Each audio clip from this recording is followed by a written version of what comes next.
Hey, animal allies, we are back.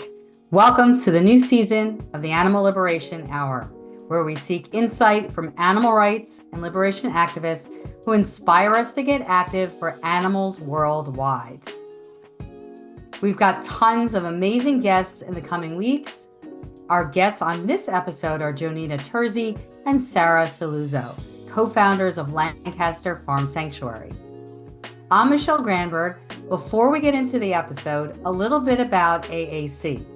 AAC is a multinational program created to encourage activists to reach their potential, equip them with the tools, community, and resources they need to boldly participate in our global animal liberation movement.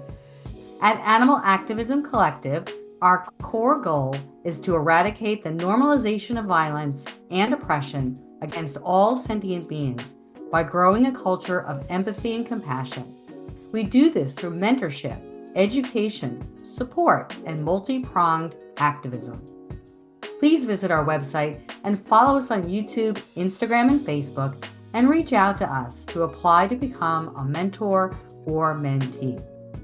I want to announce our upcoming collaborative convergence, the New York City Convergence, is May 29th through June 6th, 2025. 9 days of hard-hitting animal rights activism in New York City. Again, that's May 29th through June 6th. There is still time to register, and please donate. Any amount is appreciated. So now to our guests.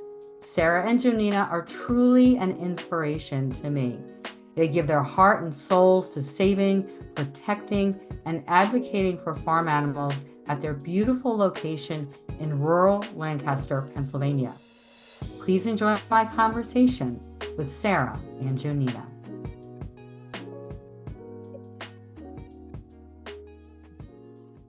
All right, any day talking about helping animals thrive is a good day. I'm so grateful to be joined by Sarah and Jonina, co-founders of Lancaster Farm Sanctuary.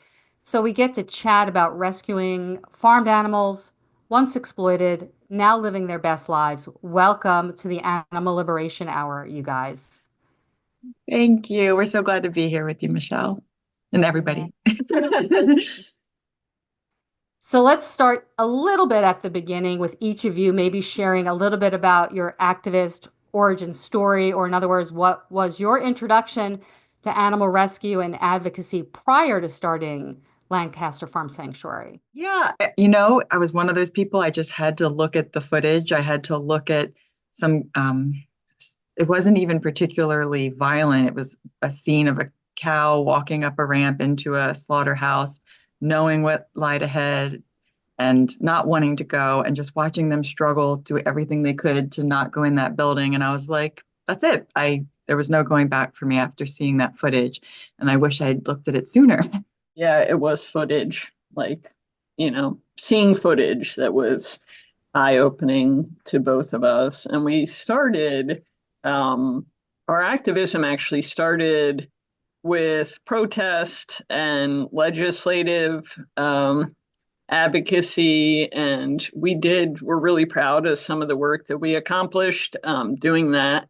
And we were never the type of activists that were like, there's so many people that have this, I want to start a sanctuary, it's my dream, sort of thing. And that actually wasn't us. We had visited some other sanctuaries, and we thought, strategically, it was definitely something missing, that both of us being from Lancaster County, which is like the main hub of animal ag on the East Coast, that there wasn't a sanctuary here already. And so we decided that we should start one because we thought that could have a good impact for activism here in the county. So that was the way we did this. But, it wasn't like, oh, we love animals so much, we want to start a sanctuary. It was more like, wow, Lancaster really needs a sanctuary, and that could really have a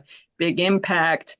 And we saw also the limitations in legislative advocacy, that oftentimes animals farmed for food were left out. And so you might get legislation passed more easily for companion animals, that sort of thing. And so Jonina and I thought, maybe we could get people connected to farm animals, and thinking about them, meeting them, learning their stories, and that could have a big impact. So here we are. Yeah, beautiful beginnings. And you saw the gap and you saw the need and you took your finger and you said, that person, not instead of that person doing it, let's us do it. Let's we Yeah. do it. Why not? And I always, when I talk to folks, say the work finds you in some ways. It's not like a light bulb, you just switch it on overnight, but it's sort of this gradual growing, and then it seems kind of obvious maybe in some ways. Yeah. Oh yes, yes, we're doing this now. So Jonina, what was it like in the very beginning? And how many years ago was it when you like became official, whatever you consider your official sort of start date kind of it? Yeah. Well, we had the idea to start the sanctuary, I think maybe like a year or two before we actually, had the farm property that first place. Yeah, 2 years. We went to Watkins Glen to Farm Sanctuary, that one, the big one, for their animal care conference 2 years in a row before we even had really begun. So we were learning and trying to study farm animal care, connecting with other sanctuary founders and caregivers. And then our first property, we had moved from the city. We were Lancaster city dwellers, which suited us personally. And then we're moving out to rural Lancaster County. The first place was pretty darn small, and the land wasn't suitable for big animals. We could have sheep and goats, but it was really kind of wet land. Things we didn't know, going in. It was like this property is too muddy to rescue many beings. So we were there for as long as we could be, but we quickly outgrew it. It was quite a shock. We went from walking everywhere in the city and kind of feeling personally connected to, the human community around us, to sort of isolated, like I said, in rural PA, where we were, it was a kind of a culture shock for us. But luckily, people came to us. We were amazed right off the bat. People were wanting to volunteer, people driving far distances to come volunteer and be part of what we were building. So the human community came to us out there. Well, we should say to the animals. So we were so grateful to have them join us right away. I love it. That's how you know you're in alignment with your work in the world, when that sort of all the doors open in that way. So, Sarah, like who was your first resident and how many animals currently live with you? Our first residents were 10 Cornish cross chickens. So, quote unquote meat chickens. And they had, I think there were about 80 or so chickens that had fallen off, crates had fallen off a truck.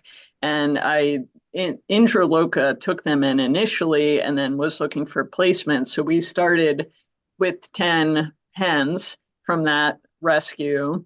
And it is funny to think, I was just thinking about this today. It's funny. This morning, I was thinking about how we were like, oh my God, like it's cold, it's snowing. Are they okay? Like, what do they need? Like the amount of stress just initially caring just for those 10 chickens, because we just wanted to make sure they were okay.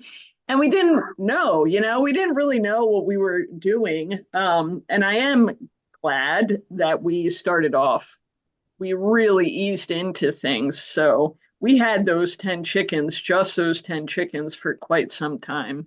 You remember, sorry, the first few cold days we had with them, we would sit in the coop with them like for the day, like just to make sure the room was staying warm enough, because we couldn't quite be sure. We couldn't trust the sweeter heater thing. We were sitting in there with them.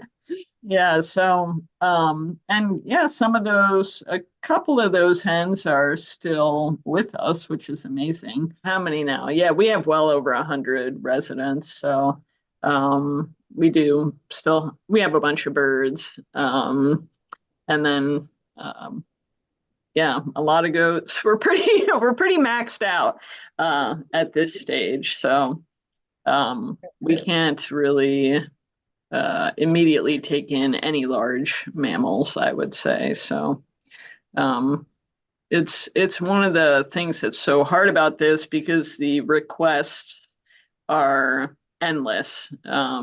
We got contacted about a calf yesterday. I got contacted about a cow this morning. We got a call from a humane organization in New York about a huge cruelty case also yesterday. Endless emails. I mean, it's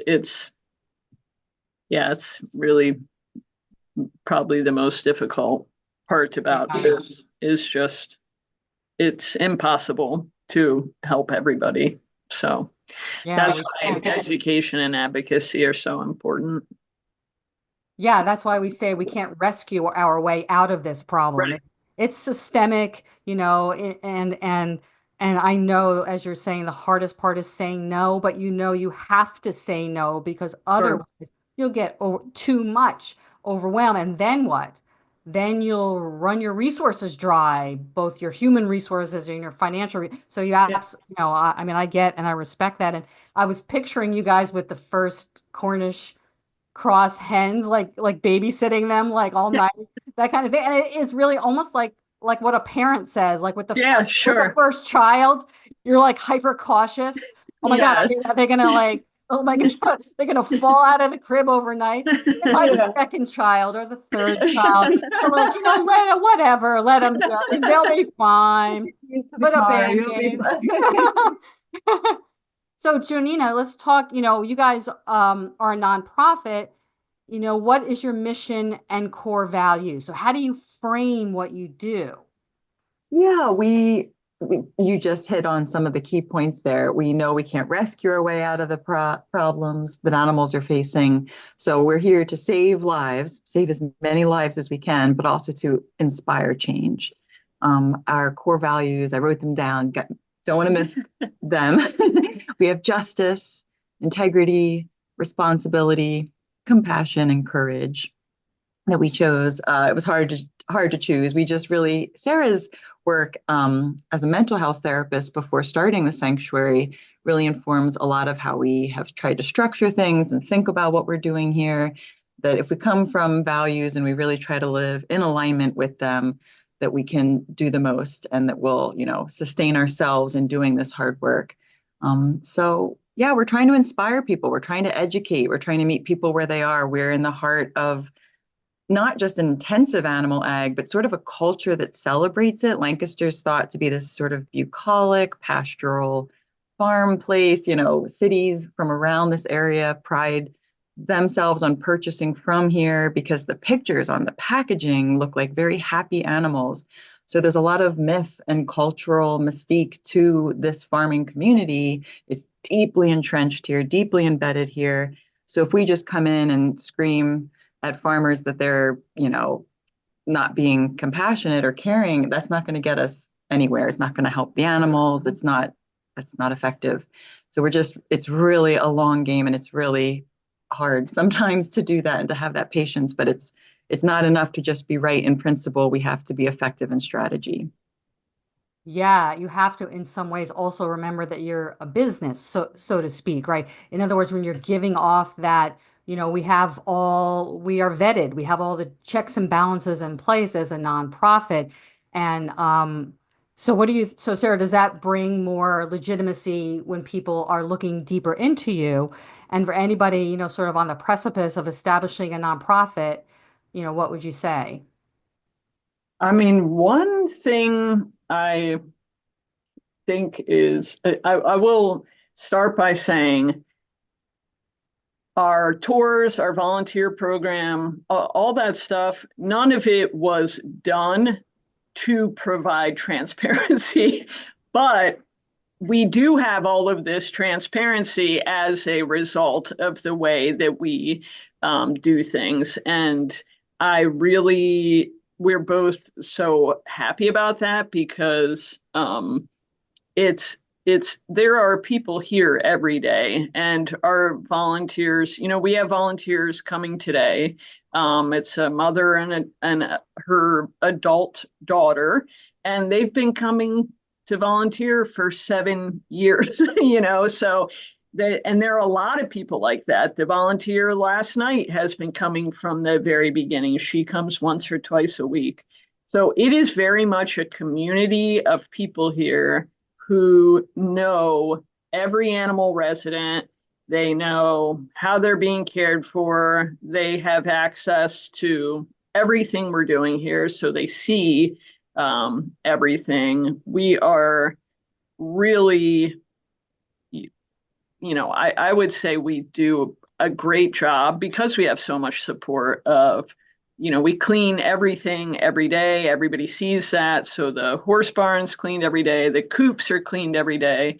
We just really stay on top of that stuff. And so I think that is great and especially, I know we had talked a little bit about just what to look for in sanctuaries when you're supporting sanctuaries.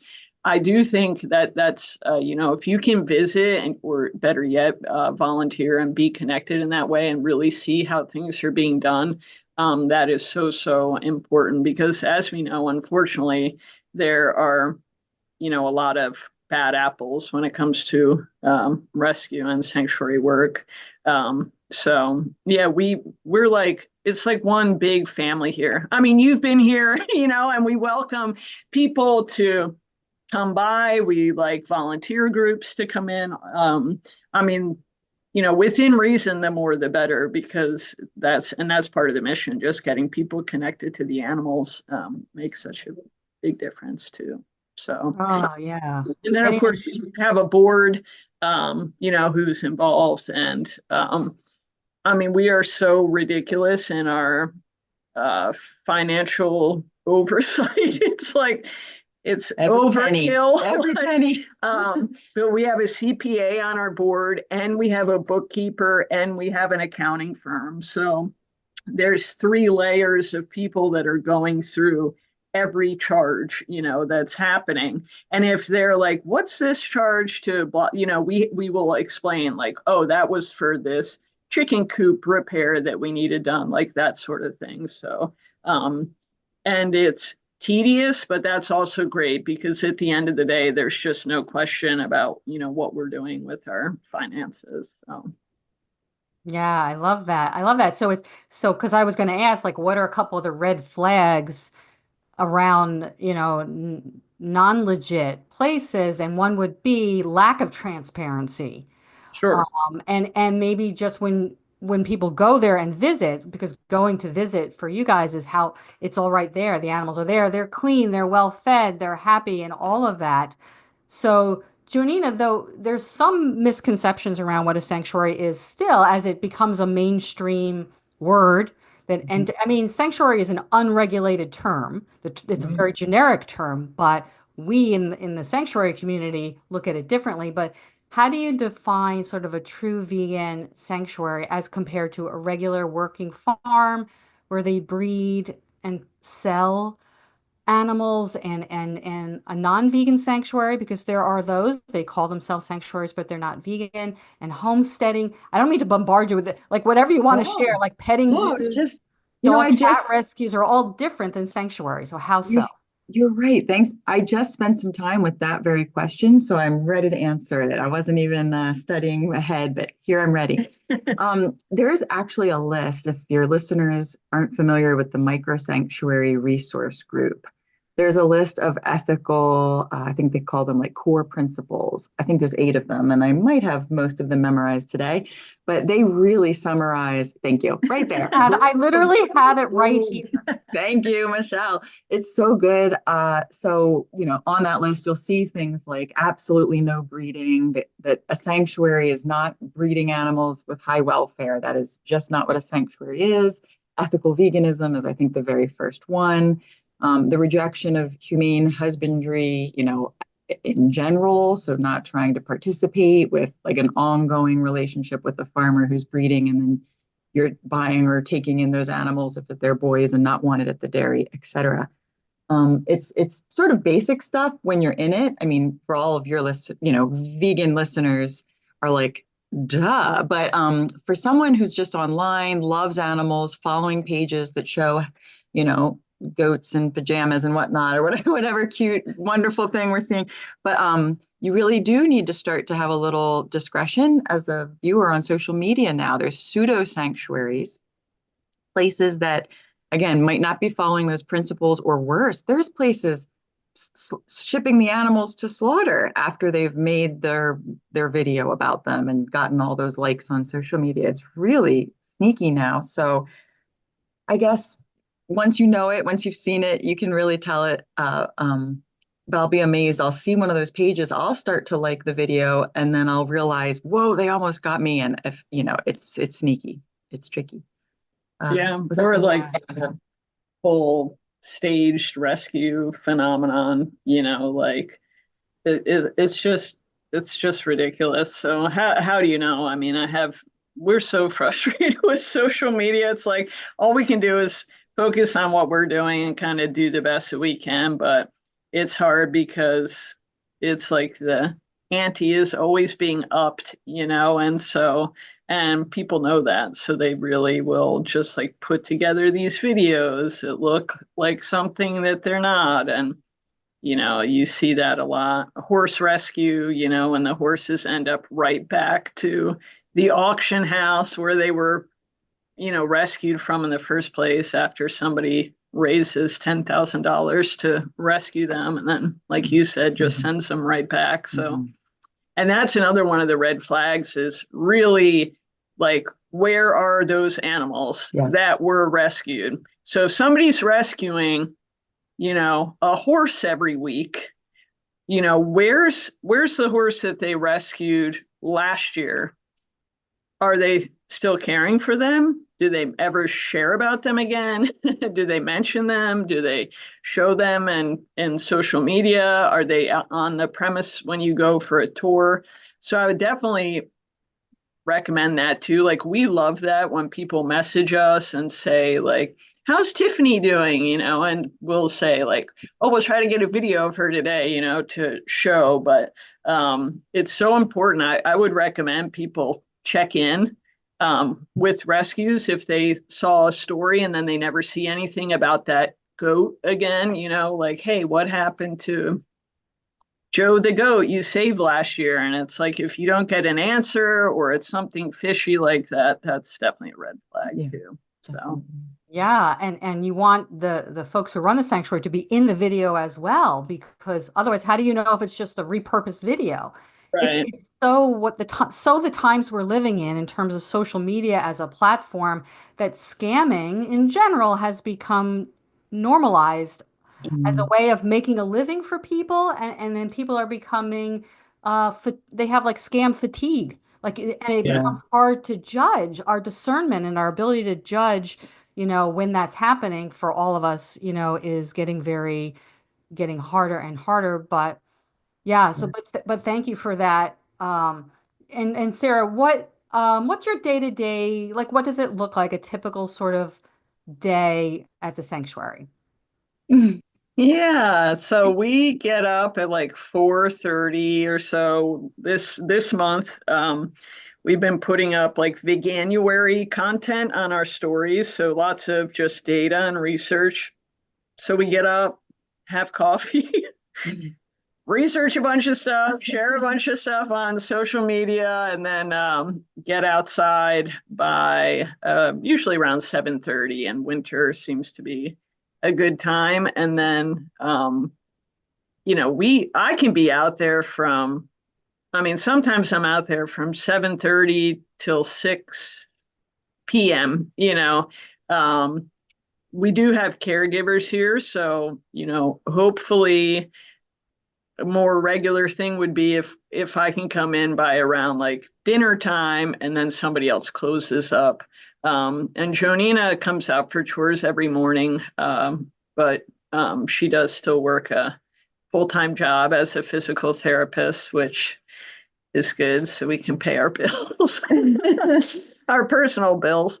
But yeah, it's, and it can be routine. It's like, first we feed everyone in the horse barn, then we feed the pigs, and we feed the goats, and we go around. It's like we have our thing that we do, and but there's always if there's a medical emergency or if there's a rescue happening that day or that sort of thing. So it is 7 days a week, for sure, all day, every day.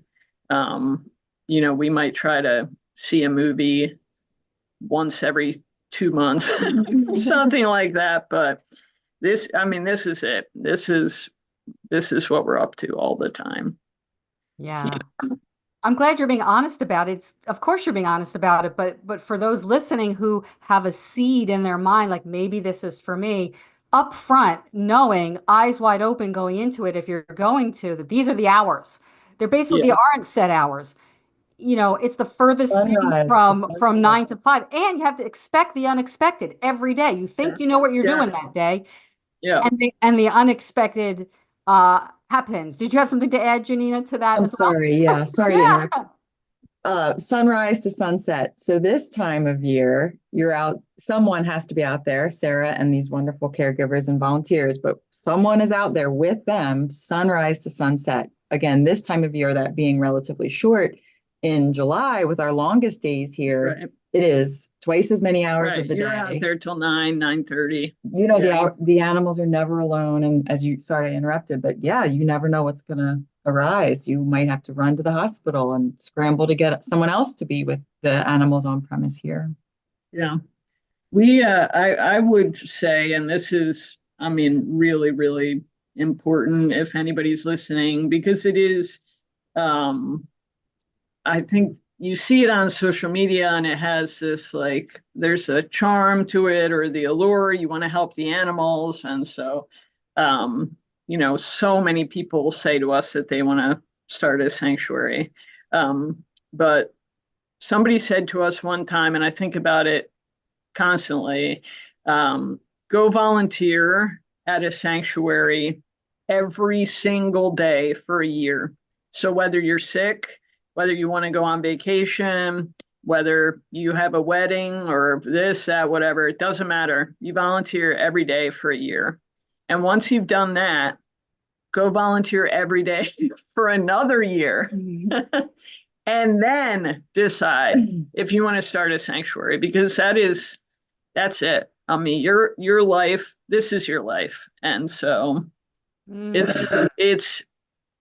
everything changes. And I think anybody who's, running a sanctuary, like a normal, not farm sanctuary or like a big place, but just like a normal mid-size. Live there. Yes. You're going to live there. Yeah.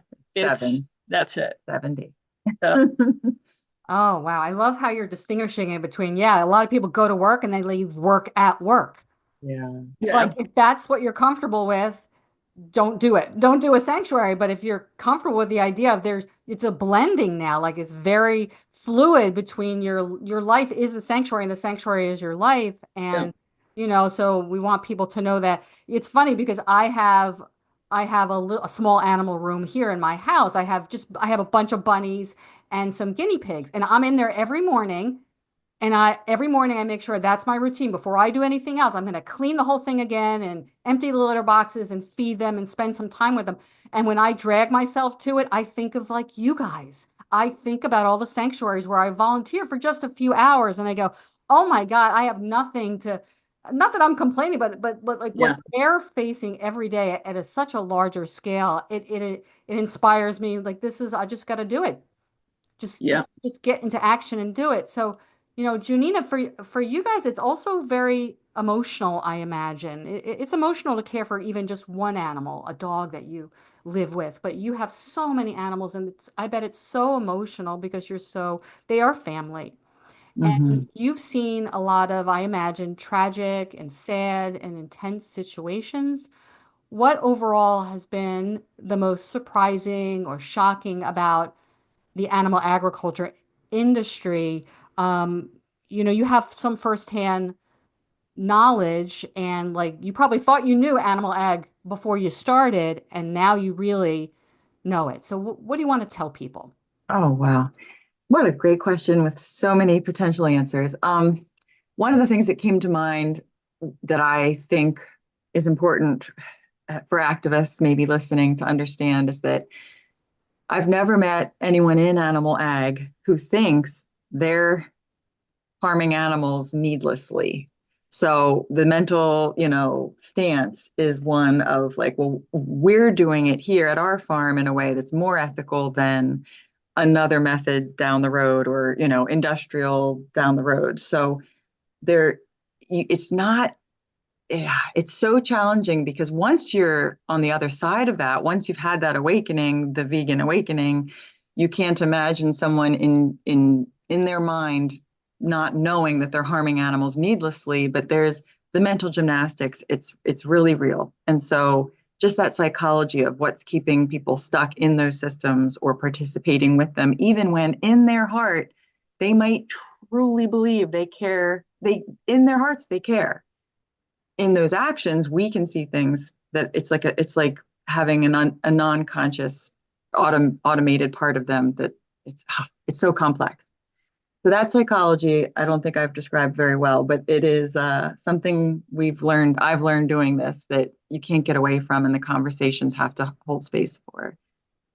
What I've also seen is that animals almost always come here and they just need some time. They have PTSD of some sort or another. Even in the relatively higher welfare farms, they still come here, and our movements, they need to learn their new human caregivers are not going to harm them ever. We're not taking their friend away. We're never not trying to be respectful to them. And there's a learning curve with that, even if they came from the, pasture, whatever. And then, of course, if they came from an industrial setting, there's PTSD that those layers need to peel off gradually, and we don't rush it. And we have seen that over and over every single one. At the same time, it is incredible when somebody does learn that they're safe and learns that they can trust being here, to see that transformation and the joy. And the one caregiver and I this morning were talking, and there's a pig here, Ramona, who was rescued as a baby from a factory farm. And when she sees you in the morning, she makes this like breathy, kind of like huffy sound, but it means like friends and family. Like it's her recognition of like her closest family. And when she does that, like she's so happy to see you, and it's like you're her person, and you feel so good. And she came from such a hellish, horrible place, and for her to feel like that and to be happy like that, it is just the best thing. And I was saying to the caregiver here, when it's like when you do a meditation or something and they tell you to think of like a happy thought, and I'm like, I think of that. Like I think of Ramona making that sound. And she said, that's so funny because I was doing a meditation the other day and it said, now think of the person like whose eyes you like see yourself most reflected, that you feel love in. And she's like, and I thought of Jada as a cow, and it's just like, I love that, like the joy and the connection that can come out of what was once just like absolute hell and horror when they're given a chance, to heal. It's night Yeah. and day. It's night and day. And that's the part we have to. That's the antidote to the angst, Yeah. the dystopia, and then the trauma, the secondhand trauma, the secondary trauma that we experience is thinking about how they blossom. They know, animals know. They know more than we think they know. And when they're safe, they know. When they're not safe, they Absolutely. know. And when they start to undo the trauma, if you get them, like I'm sure you have the experience, like she's young, so if you get them early enough when they're still babies, Yeah. they're different animals, I imagine, than when they have to start undoing the trauma. And it Absolutely. takes months or years for them to finally Yeah. let their guard down, and how amazing Yeah. it is. But so Sarah, where do the majority of your animals come from? I know that they're either neglected and someone reaches out to you, or surrendered, or found when they escape Yeah. or get loose, Yeah. A mix. or they're liberated. So it's just like sort of an even mix. Yeah, I would say it's a mix. So We have many animals here, from cruelty cases where maybe we work with the humane police or they contact us about somebody in need. Birds most commonly, do fall off of trucks.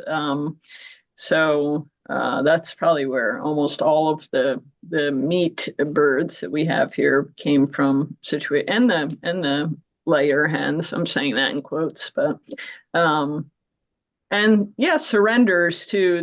The surrender situation is usually if an animal is sick. And or one of the big ones is if they're having mobility problems. So if like a baby can't walk after they're born, that sort of thing, or they're not eating well, people will reach out to surrender. So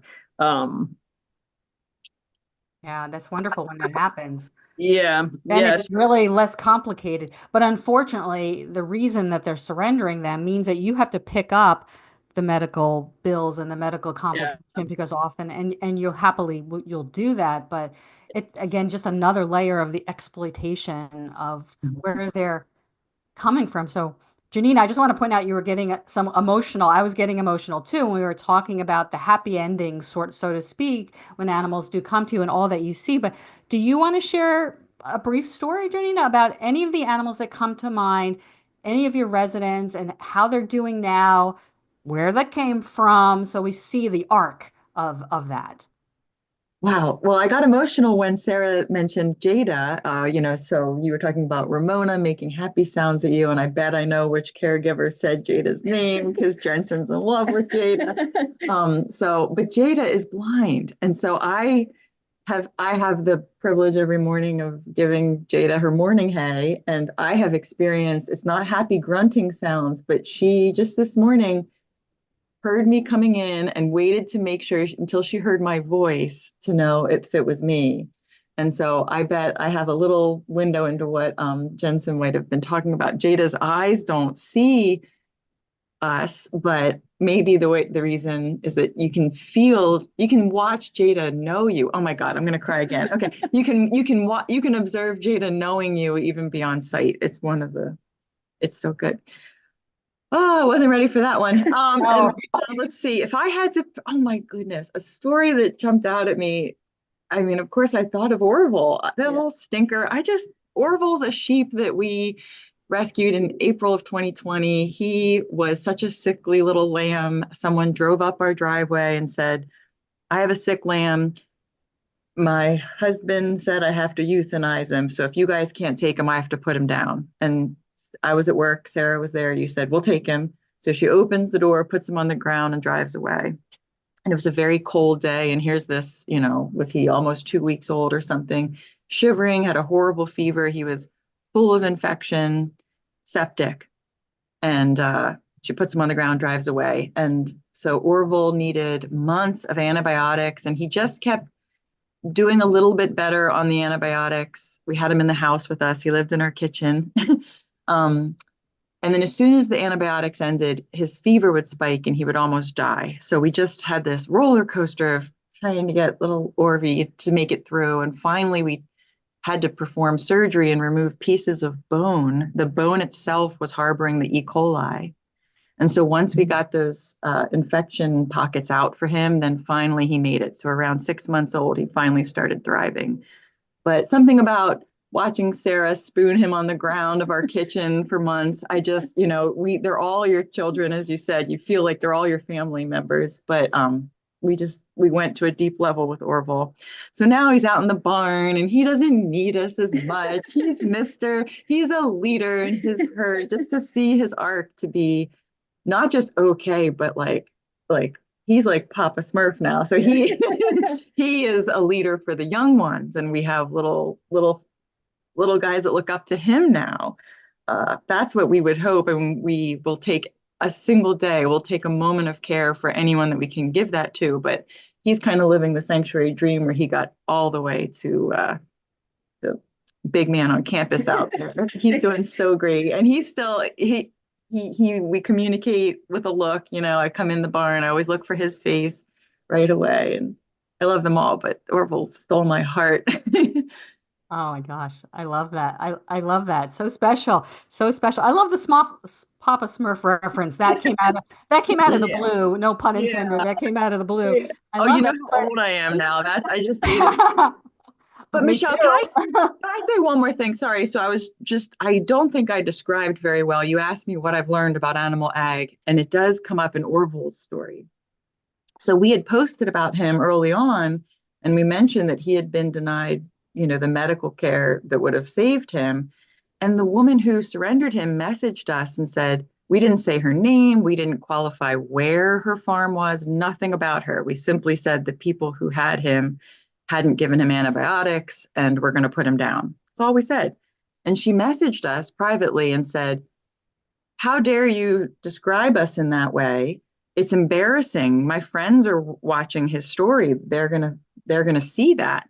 And that's an example of what I was trying to say, which, not to disparage this human who was so confused and conflicted, but she literally didn't know what she didn't know about herself and her. Yeah, I mean, all we said was what was true it wasn't even with judgment. It wasn't like we weren't like shaming her, nothing. We just said he didn't get the care he needed. And that, put him down. yeah. And she was so mad that we shared that.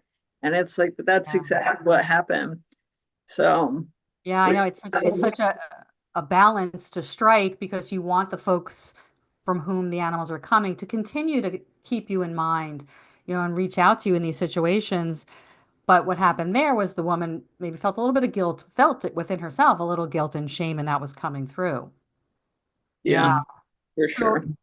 I know a lot of what you do becomes, like end of life care, or it's like hospice sometimes, and that's the role that you play. But so Sarah, I'm sure there was, like you said, a learning curve to learn about all the fascinating species of farmed animals. And they're all so different, and every species has its own uniqueness, its own specialness. Is there one thing for you about a pig or a sheep or a cow or a chicken or a goat that was like a piece of trivia or a fact that you didn't know that you want to share with people that they wouldn't necessarily know unless they live with every day? Or Jonina, if you can think of one. If you can't, that's okay. No. I don't know. I mean, we are constantly learning still, but I wouldn't say not immediately does anything stand out. Um, Oh gosh, I have like 20 things. oh, Don't good. I'm Great, wondering. great. Go for it. Oh gosh. Well, let's see. So I swear, and this is where I sometimes think I'm seeing things, and Sarah's like, "Are you seeing that, or do you want to be seeing that?" But I swear there's like a form of, it seems like telepathy among the cows. They are just in tune with one another. We recently lost a cow named Claire, and we have three different cow herds, separated for health reasons and, reasons that they need to be safe in different areas of the farm, but they all knew that Claire had passed, and they were all tuned into Jude, Claire's best friend. So, sorry, the cows were communicating even across pastures with each other when there was a loss, and the way that they oriented and showed up for him, it was, to me, that looked like telepathy. I'm sure there's a better word. Yeah. There's those mirror neurons where Yes. get in sync with one another. Yes. Oh my gosh. I think about mirror neurons all day. Michelle, I'm so glad you brought them up. Thank you for let's drop a pin in them and come back. I would say like that sound that Sarah heard Ramona make, that shocked me that we always think of words as being unique to humans, or, I might have thought that, I don't know about your listeners, that they are speaking and not just like communicating, but like verbally. They're like verbally saying their words. Their words just don't sound like our words beyond all the nonverbal, but they are also verbally saying things. Their sounds are so unique. The birds have pitches and melodies. They're their words. Definitely. It's funny, just like with people, like some people are really extroverted and talkative, and some people are more reserved. Like it's exactly like that with the animals too. Like some are just like they never stop talking. Oh my God.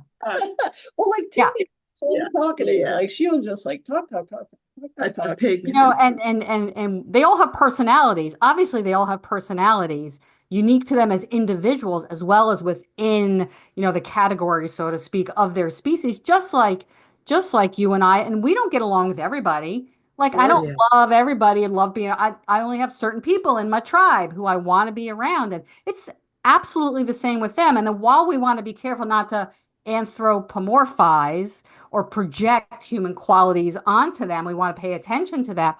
At the same time, we don't want to underestimate them because same thing with my guinea pigs. They talk to me every morning and they have like 12 different chitters and chatters and squeals and squeaks. And I'm trying to learn their language. They don't have to learn my language. Yes.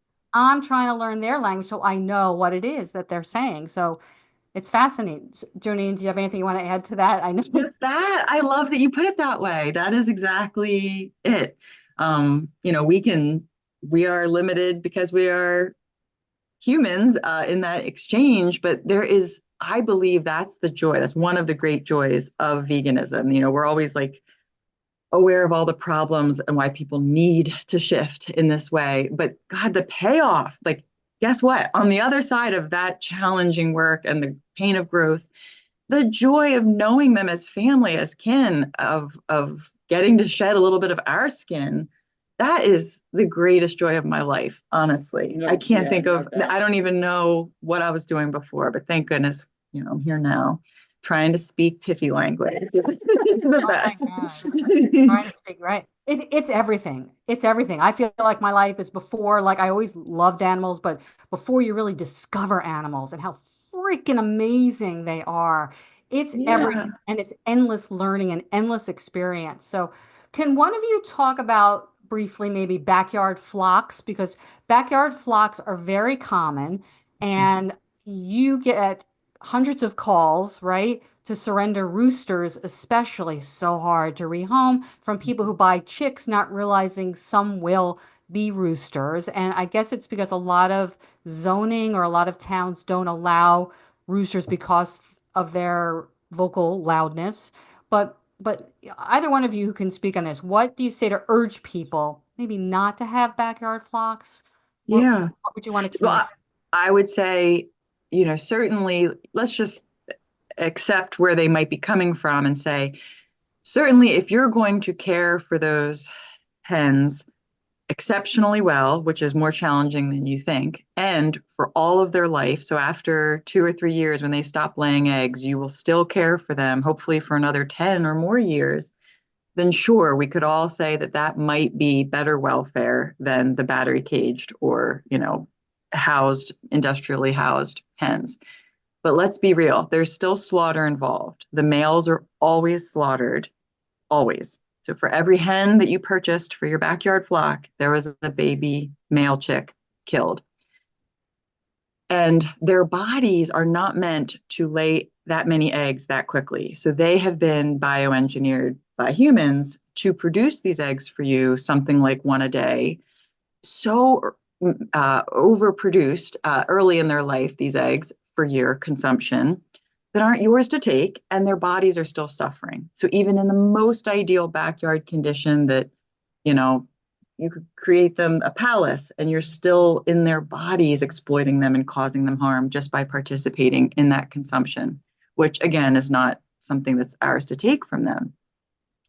They do best when they eat their own eggs. So if you really fall in love with them, which I've known some people who have, I have known, a client comes to mind who had backyard chickens and absolutely fell in love with quote unquote his girls.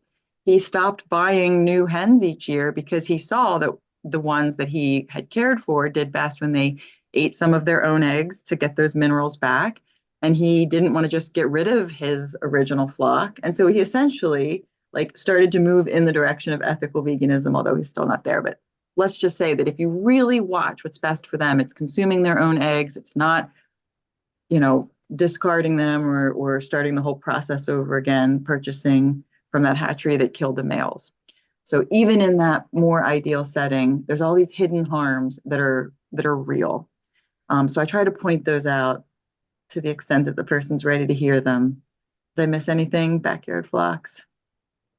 Yeah, and then of course the roosters that are unwanted. Yeah. Yeah. I mean, so of course, a few roosters accidentally sneak through, and that's, people are always contacting us about them. But that's the thing. You have to think it would be like a 50-50 ratio of males and females, right? So when you go to the feed store and there's 5 oopsie roosters in a group of 100, it's because the other 100 roosters have already been killed. So that's the thing where I think people just don't understand that. And then of course there's the avian flu, pandemic threat of it all right now, which is just like blows my mind. Both of us are like, how the hell are they still selling birds through all of this to any idiot who wants to buy them at the local feed store? Truly though, I mean, I am constantly in the store. They sell chicks where we buy our feed, and people just walk by and they see that they're cute and they're like, oh, let's get some. Like, it's an impulse thing, and I see it over and over and over there. And they literally walk out of the store with, like, it looks like a little donut hole, a Happy Meal thing, like with little lives inside, and I'm like, oh my goodness, like, these people have no idea what they're stepping into. They have no idea how to care for them, and the store doesn't care. They just care that they made a buck off of selling them. It is criminal. But then right now we just were told, our friends run a wildlife rehab, and there were hundreds, not 100, it was like 200 plus snow geese that were found dead in a field not far from here from bird flu. And so, it is ravaging this area. It is ravaging the US. And yet the world, of course. And but I just mean, and yet here we are, just like, we're just selling birds at the store, no big deal. It is absolutely irresponsible. And some pandemic experts that I follow, who have been really active since COVID, of course, they've had a lot to post about, but now they're posting more about H5N1, the bird flu. And they're saying, whatever you do, do not bring your sick backyard egg-laying hens into your house. If they show signs of illness, do not touch them. Just have your vet come kill them. Like, it's the speciesism, of course, that even in that moment when we've created the conditions that put them in harm's way, then we would deny them even the basic care. I mean, they have like something like 40% chance of survival, is my understanding. And you would deny them that just to decrease the risk of zoonosis to humans. The speciesism knows no end. People have their head in the sand, and it's going to come back to bite us, and we hope not. We certainly hope not. And it almost seems karmic, in some ways. But just touching on, you're right. People see these cute little chicks, but then in 6 months from there, they treat them as disposable. They still see them as disposable. So there's so much there, and I hope. Oh, I hope there will be reasonable actions taken around all of that. And I want to go back to, I want to put a pin in it, about opening a sanctuary, but let's start to connect the dots a bit between sanctuary work and activism and the animal rights movement as a whole. So maybe, Sarah, you could speak on this. Farm sanctuaries are considered a movement in and of themselves as a branch of the animal rights movement, but also independent of, to some degree. So give us more of little bit of a bigger picture, whatever you want to say, about why farm sanctuaries are a movement. Sarah says this so well. Not for one second could there be an animal liberation future that doesn't have a place where the animals are cared for.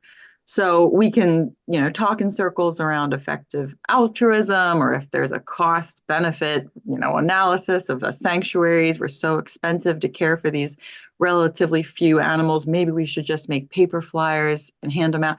It's wild. It's like, how are we going to have a world where farm animals are respected without places where we care for as many as we possibly can? Yeah, or like a refuge for the victims. The victims. The victims. They're the victims. So yeah, I mean it's a movement in that way. I guess I passed it off to you because just like with animal activism in general, right now I feel like things are so fractured that I'm not sure. Yeah, I'm not sure how to even say, um, it's a movement in the sense of here are a bunch of separate organizations that are providing this care to the victims of animal agriculture. Um, but and maybe it's just we are probably not the ones best suited to answer this question because we do kind of exist a little bit in a silo. We initially did a lot of things with other sanctuaries and had this like rush of enthusiasm about working with other organizations. And during COVID, we organized this thing. It was called the Great Farm Sanctuary Tour, and it was virtual tours of all these different sanctuaries around the US and, all this kind of stuff. And then, it's like some things came up. I know, there was a sanctuary in New Jersey that was like really mistreating their animals and letting them die. And it more and more came to light where we're like, wow, we don't actually know a lot of these people. We don't really know what they're doing. We don't know how they're caring for their animals. We don't know, and even their personal politics, or if they're bigoted, if they're this, if they're that. So we thought maybe best, like right now, we're just going to focus on our work and our community here, and just kind of keep it local and do what we can to raise awareness and move forward. And I'm not saying that's right. I'm just saying that's kind of been the evolution of how we got to this place where we're just kind of doing Lancaster Farm Sanctuary, and that's it. Do you want to say? Yeah, no, everything you're saying, I have been with youth. We've been going through that together, but it does make me sad to hear it, even though we lived it and we think about it a lot. It does feel like less of a cohesive movement today than it did when we started. So just 7 or 8 years ago. And I think that personally, we've had reasons for that. And as you mentioned, there's been other things, trends across our sanctuary movement itself. I think there's a bigger context to that. We're seeing fractures and political divides. It's like we have multiple different countries in this one country. We're here in rural Pennsylvania. We are surrounded by people who wish us physical harm and like who are willing to lie to harm us about just wild stuff. So it's hard to feel safe and part of a community when that's what's happening around you, let alone within the community of this work that we're doing. We wish we always had comrades doing that same work elsewhere. We can't always be sure that they would have our back as individuals. So it is scary and sad. But to the animals, I mean, it's you, Sarah. I've learned so much from Sarah. I like to sit next to Sarah and then tell you things that Sarah taught me. That's one of my favorite tricks. Sarah said, one of the first lessons in her social justice education and her background was that it's always both and, it's never either or. So we might, there's a thought leader in animal. Can I say his name? I'm so mad at him. There's a major author and thought leader in animal liberation work who came out recently, and he's a terribly bigoted anti-trans person, and he has been doing great harm to humans that have done nothing to harm him and deserve nothing of his vitriol and hate. And he's using his platform to harm them. And it made me so mad. So now every time I see someone quote his animal rights activism, I want to like message him and be like, please don't platform him. He's so harmful. And, he both advanced some ideas of animal liberation and he, is not leading with an example of inclusivity for all other types of beings. So it's just really complex to navigate in this world. That's probably not where I should have gone with it, but we have a both and crisis, and it's hard to do that right now because it feels like not everyone is on the same pages of what the goals even are. What even is the goal? Yeah. And that's and nobody even agrees on that, and that's fine. So I think we went through this period where it was like spending so much time like vetting and looking at other organizations and do we want to work with them or do we want to do this or do we want to, and it's like, let's just like focus on our own thing. Just like that'll be that. Focus on our community, focus on our work. And I think it's been clarifying. I don't find it sad. To be honest, I hear what you're saying, but and it's like we work with the Rev Philly people, and we've had your group out, and we love doing stuff like that. But I think that's part of more just like this grassroots kind of local focus than worrying so much about the national or international sanctuary movement. So, yeah. I agree with that. I think that, we can talk about what an ideal world in theory on paper would look like, which would be a world of total animal liberation and emancipation, but that would have to also include all humans getting along in harmony with all other humans. And that just seems like really unrealistic, especially now, maybe not ever, maybe humans, as opposed to animals, are wired to create drama, wired to create adversity and separation. Animals are potentially more evolved than us then. Yeah. I would say on a spiritual level, they're the bodhisattvas that way. Yeah, they got what's going on, even though there's predators and prey, that's different, but and so I agree that even the local sanctuary community, it becomes a microcosm of the macrocosm, becomes a small version of the world that mirrored back by, the larger world. And so that's too big for any one of us to fix or even any one sanctuary. So, same thing. My motto is let's just take care of our own. Let's take care of those around me. And maybe we can keep extending our circles out to help more and a little more and a little more. But it's okay not to, as well in that regard. So, so Junina, because I know you teach about this a little bit. Do you want to add anything in terms of zooming out even further, looking at the sanctuary movement as part of a global movement or a broader cultural movement, ideally, right? Or ecological implications and changes that we'd like to see? Yeah, sure. I feel like the sanctuary model is really like applied ethics. It's being the change we want to see in the world, that the sentient beings with whom we have contact day to day, that we do our best to meet them, respect them, and in this case, care for them, because they're living in a world that was designed where they couldn't thrive without that care. Imagine, and this kind of piggybacks, is that no speciesism? This piggybacks off of what we were just saying. I always thought when we started this work, I had sort of a naive hope that if we address our speciesism, humans, and whatever's going on with our ego and all of our drama addiction that we might have, that it would inform other forms of peace and inclusivity. And maybe that's possible, but I can say that in applying it in a real way, in a reality, on the grounds of a sanctuary, you're getting to live those values. And then, like you said, we can hope that those circles ripple out. I think that the environmentalism movement, that the social justice movements, that, a lot of what seems to be lacking in religious organizations. There's sort of a lack of ethics in some organized religions. I think they're all crying out for this piece that is empathy for animals, for animal liberation. There's no way that we can address the climate crises, the biodiversity extinction rates that we're facing without animal liberation. There's just no way. It's the missing piece.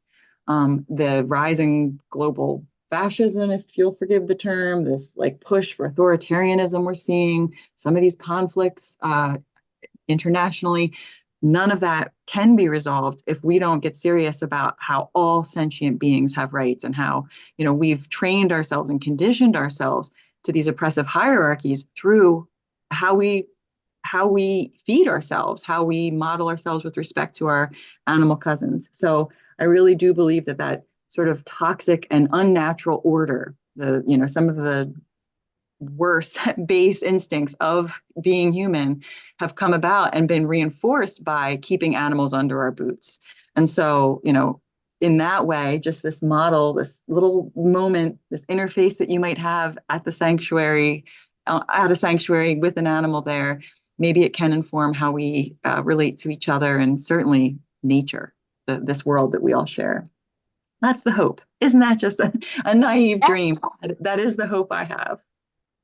Yes, let's never give up hope. We want to cling to that, but at the same time, of course, in the day to day. But you're right. If we want a world of nonviolence, we have to include, and it'll never occur of a world of nonviolence without stopping exploiting and killing animals.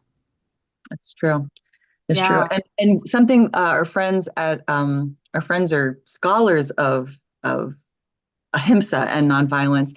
And something he reminded me recently is nonviolence is not just the absence of violence, but it's also taking a stand for the victims of violence and doing everything we can to combat the systems and the conditions that harm them. And so it's not just this passive thing. We sometimes might hear that word and mistake it as such. Everything liberatory is part of ahimsa, of nonviolence.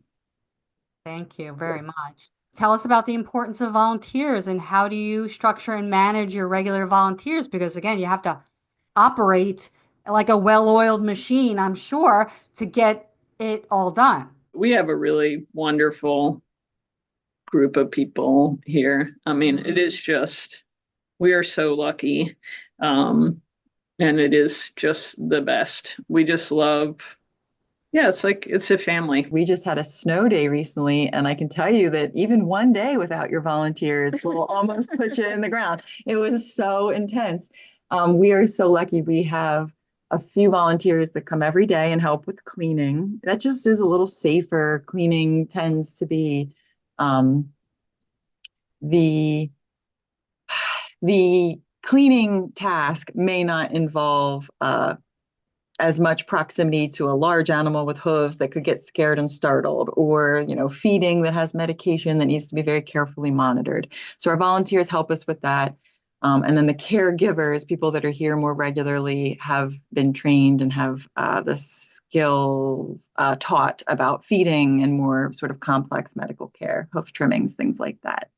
But they are just critical. Our volunteers, I think they get a lot out of it too. We've heard such positive things, and some have come for so long, and they make it work. I don't know how places function. We know of a sanctuary with over 100 animals that has no volunteers come, and I'm just like, what? How? Like, it doesn't make sense. But for us, it's absolutely critical. Yeah, absolutely. And it's community, and it's creating community, right? And I know that you run the sanctuary as a couple, which I can only imagine is you can lean on each other and right. And so you don't feel like it's all on your shoulders or. Oh God. It's so poor Sarah. I go to my full-time job. It really does. Then for hours every day, it's all on Sarah's shoulders. This is a real tough thing for both of us because it is all so much on her. When I go to work, I'm with clients. I cannot even look at my phone. It's all on Sarah. So I wish I could do more. And I wish we could clone her. What do you have to do to clone her? And what do we do? All right, let's go to AI. Hey, AI, how do we clone Sarah? That would be great. So I'm just going to ask you a couple more questions and then I know we want to wrap up, but you guys have so much going on and there's so much to talk about. And I would love to talk more and more and more about all of it. But maybe, I don't know, Jonina, can you comment a little bit about how you manage and prevent burnout and maybe a little bit about how you guys handle grief when you lose one of your beautiful residents? I know those are both big topics, but anything top of mind with that? Okay. Well, the grief question is the only one we're doing good with, so I'll answer that one. We just try to acknowledge that feeling. There's layers of it, of course, but to look at pictures, to not turn away from who you just lost, and not just keep going, even though there's so much to do, but to just take time. It really is about time. Grief is that layers of feeling that you may want to avoid, but you can't let that happen for too long. It'll catch up with you. Um, there's been groups, sanctuary organizations that get together and have Zoom calls and do grief, I think they call them grief circles, for example. And I think that's wise because if you just keep pushing, it does keep accumulating and it's not good for your mental health at all. Burnout, man, I have no answers. What do we do? So hard. Everything I figured out before Sanctuary, my life before Sanctuary, I had all these things I did to help manage my health and well-being, and I really have let a lot of them slip. And so I could name them, but it's stuff we all know that we're supposed to do. And then this work just sort of is too consuming. So I'm not doing good with that, but I would not recommend anyone else let it go like I have. Exercise and journaling and time alone and just getting in touch with yourself with healthy boundaries to the workload. But I don't know how to do that with this, Michelle. I'm struggling with that. I am. I don't think there's a perfect formula, but we're just reintroducing the idea of self-care and Yeah. bringing it back to the front of your mind. Anything for you, Sarah, that you want to share around how you Yeah. self-manage and regulate your emotions, your grief, any stress, as best you can, of course. Yeah. I I mean, it's like Jonina said, you know what you should or could be doing, and we don't do that. So our self-care is like watching TV with the dogs at night, you know, and trying to get enough sleep. So that's about it. But I will say, you know, when we first started this sanctuary, we one of the first goats we ever rescued, um, his name was Stanley, and we just loved him so much. Everybody did. He was so special. I will never forget the first time I saw his face. Like, I don't know why, but he like took your breath away. He was just so special. And he had some very serious mobility problems. He was in a wheelchair part of the time, and he passed. He was pretty young, a couple years old when he passed, but we were very close to him.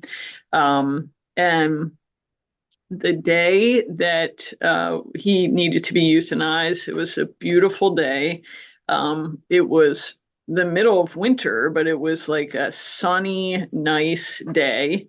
And he, we held him and he just had his like face to my face. And it was as perfect as it could be. And I'm getting somewhere with this, but when he passed, and um, the vet was so great, and she just left quietly, and I sat there with him, holding him, and out of like nowhere, just like floating in on the air. This was winter in the middle of nowhere. This sounds like insane, but just came the song "My Heart Will Go On" by Celine Dion. Like, it was so loud. It must have been a neighbor like way far away that was somehow like coming in like through the valley just of a certain way, but you could hear it clear as day. And I swear to God, like Jonian and I were like, Stan was sending us a message that he's okay. You know what I mean? And that his heart goes on. And I think about that with everybody. Like, I feel like that is one of the things for me. It's a personal thing, I think, for Jonina too. But I do feel like they're still here, and the connection is still here. And it doesn't mean we miss them so much. We're constantly, we work, and then we come inside and look at videos of the animals, for like an hour at night. It's like, oh, look at when they were a baby. It's like ridiculous. You didn't get enough. But we always look at videos of, animals who have passed, and we think about them and talk about them, and we have, their hoof prints or pictures all around our house and things like that. And I do feel like, yeah, they're always with us and we're always with them. So Yeah. it was a long answer, but yeah, that was like our first monumental death was Stanley, and that happened. And I feel like that just like set this, yeah, it's just like it was a message for us, I feel like. So Well, thank you. I know that's really emotional to revisit that. And I also know that sharing Stanley's story is part of healing grief, and that your animals now have become memories, that right? They've transformed into memories. And so the memories are here within you, not out there in the field or in the pasture, but here within you. So you carry them with you wherever you are. And I believe there's an afterlife. It's for everyone else to sort of decide what they believe or what they want to believe about that. But I will say overall, they are better than fine. The animals are better than they ever were. Better in their light body, in their expanded body, in a place free, like totally and utterly free. So that is a comforting, more than a comforting, yeah. beyond comforting. So I know we could share a lot more stories around the animals, but I want to open it up to you guys in case there's anything you now want to share with our audience in terms of upcoming events or where they can find you or your educational programs or calls to action or anything you want to make sure that you share with people listening. Yeah, I mean, we're on social media, Instagram and Facebook primarily. Our website is lancasterfarmsanctuary.org. We are also on Patreon, so you can subscribe to kind of get a little bit of behind the scenes stuff there. But we are entirely donor funded, so we're a small grassroots organization. We don't have any big donors. So any support really does literally make this happen for the animals. And yeah, please join us. Like we will respond to messages on Instagram as much as possible if you have questions about anything, or you can send us an email.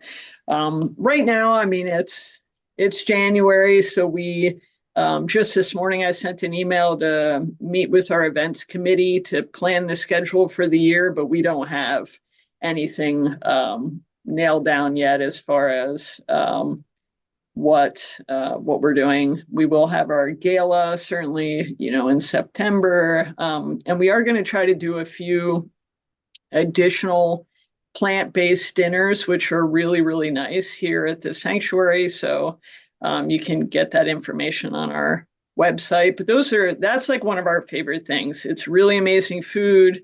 It's a great community event. It's just come here, hang out, eat great food, meet the animals, and make some human friends too. So yeah. You want to say anything? Yeah, come to a dinner. We are Yeah. so lucky. One of our oldest friends is so, so talented. So join us for a gala meal.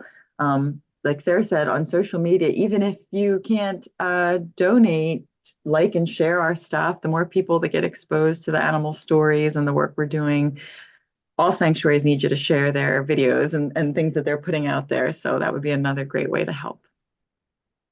Yeah, and certainly if you're in the Yeah. area and interested in volunteering too, we love to have volunteers. So that would be great. Maybe Tiffany will grunt at you.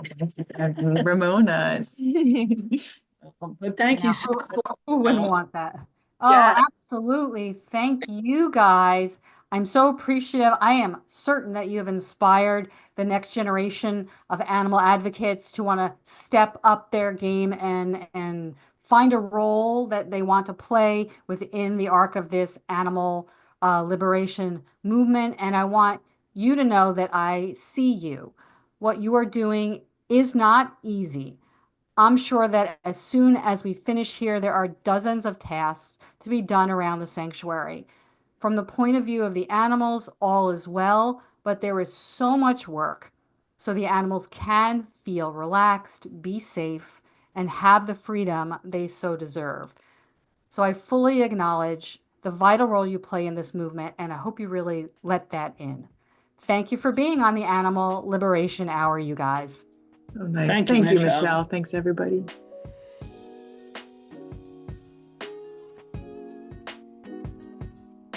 I'm so appreciative of Sarah and Jonina for helping us understand what hard work goes into operating a vegan farm sanctuary. They are with the animals day and night with a forever commitment to their care. Truly inspiring. I must mention that the New York City Convergence is coming up May 29th through June 6, 2025. 9 days of hard-hitting animal rights activism in New York City. There is still time to register, and please donate. Any amount is appreciated. If you enjoy the Animal Liberation Hour and would like to support our work, please consider joining AAC's Patreon. Even as little as $2 a month goes a long way in helping us expand our reach and increase our impact. Don't forget to follow us on Facebook, Instagram, and YouTube, where you can keep up with the podcast as well as everything AAC. You can sign up for a free mentor to help you with your activism at animalactivismcollective.com. Our work extends beyond mentorship to include collaborations and mutual support with other grassroots animal rights groups. So reach out to us to become part of the AAC community. Here's a reminder: the animals need you. If you are already feeling compassion, then turn your compassion into action, because it will take all of us to achieve animal liberation. Stay focused, remain optimistic, be effective, and keep doing your part. Until next time, this is AAC signing off.